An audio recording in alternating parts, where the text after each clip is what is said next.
श्रीमद् भागवत महापुराण पंचम स्कंद। राजा रहुगण को भरत जी का उपदेश। 11वां अध्याय। जड़ भरत ने कहा, राजन, तुम अज्ञानी होने पर भी पंडितों के समान ऊपर ऊपर की तर्क वितर्क युक्त बातें कह रहे हो, इसलिए श्रेष्ठ ज्ञानियों में तुम्हारी गणना नहीं हो सकती।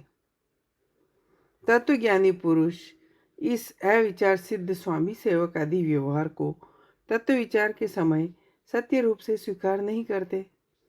लौकिक व्यवहार के समान ही वैदिक व्यवहार भी सत्य नहीं है, क्योंकि वेद वाक्य भी अधिकतर गृहस्थ जनोचित यज्ञ विधि के विस्तार में ही व्यस्त है, जिसे गृहस्थोचित यज्ञ आदि कर्मों से प्राप्त होने वाला स्वर्गादि सुख स्वप्न के समान है ही नहीं जान पड़ता, उसे तत्व ज्ञान कराने में साक्षात उपनिषद वाक्य भी समर्थ नहीं।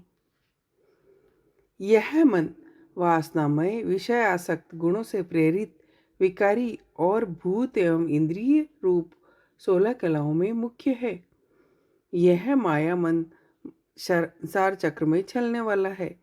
यही अपनी देह के अभिमानी जीव से मिलकर उसे काल क्रम से प्राप्त हुए सुख और दुख, इनसे व्यतिरिक्त मोह रूप असंभावी फलों की अभिव्यक्ति करता है। जब तक यह मन रहता है तभी तक जागृत और स्वप्न अवस्था का व्यवहार प्रकाशित होकर जीव का दृश्य बनता है। इसलिए पंडित जन मन को ही त्रिगुणमय अधम संसार का और गुणातीत परमोत्कृष्ट मोक्ष पद का कारण बताते हैं। विषय आसक्त मन जीव को संसार संकट में डाल देता है। विषयहीन होने पर वही उसे शांतिमय मोक्ष पद प्राप्त करा देता है। वीरवर, 5 कर्मेंद्रियां, 5 ज्ञानेंद्रिय और 1 अहंकार, ये मन की वृत्तियां हैं तथा 5 प्रकार के कर्म, 5 तन्मात्र और 1 शरीर, ये 11 उनके आधारभूत विषय कहे जाते हैं। गंध, रूप, स्पर्श, रस और शब्द, ये 5 ज्ञानेंद्रियों के विषय हैं। ये 5 कर्मेंद्रियां मल त्याग, संभोग, गमन, भाषण और लेना देना आदि व्यापार। शरीर को यह मेरा है इस प्रकार स्वीकार करना अहंकार का विषय है।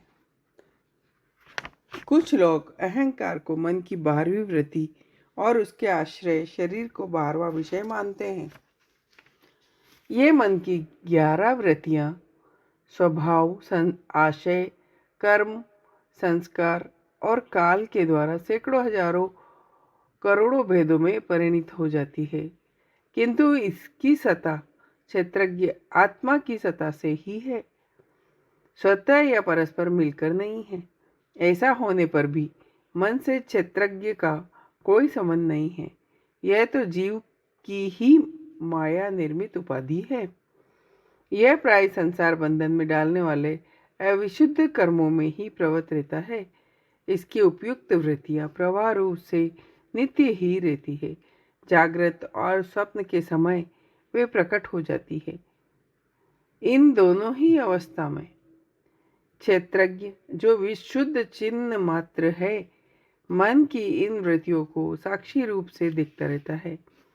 यह क्षेत्रज्ञ परमात्मा सर्वव्यापक जगत का आदि कारण, परिपूर्ण, अप्रोक्ष, स्वयं प्रकाश, अजन्मा, ब्रह्मादि का भी नियंता और अपने अधीन रहने वाले माया के द्वारा सबके अंतःकरण में रहकर जीवों को प्रेरित करने वाला समस्त भूतों का आश्रय रूप भगवान वासुदेव है।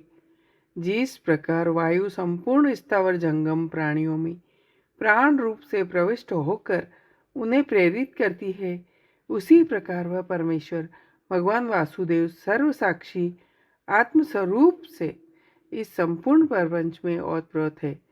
राजन, जब तक मनुष्य ज्ञान उदय के द्वारा इस माया का तिरस्कार कर सबकी आसक्ति छोड़ तथा काम क्रोध आदि 6 शत्रुओं को जीत कर आत्म तत्व को नहीं जान लेता, और जब तक वह आत्मा के उपाधि रूप मन को संसार दुख का क्षेत्र नहीं समझता, तब तक वह इस लोक में यूं ही भटकता रहता है, क्योंकि यह चित्त उसके शौक, मोह, रोग, राग, लोभ और वेर आदि के संस्कार तथा ममता की वृद्धि करता रहता है। यह मन ही तुम्हारा बड़ा बलवान शत्रु है। तुम्हारे उपेक्षा करने से इसकी शक्ति और भी बढ़ गई है। यह यद्यपि तो सर्वथा मिथ्या है, तथापि इसने तुम्हारे आत्मस्वरूप को आच्छादित कर रखा है। इसलिए तुम सावधान होकर श्री गुरु और हरि के चरणों की उपासना के अस्त्र से इसे मारो।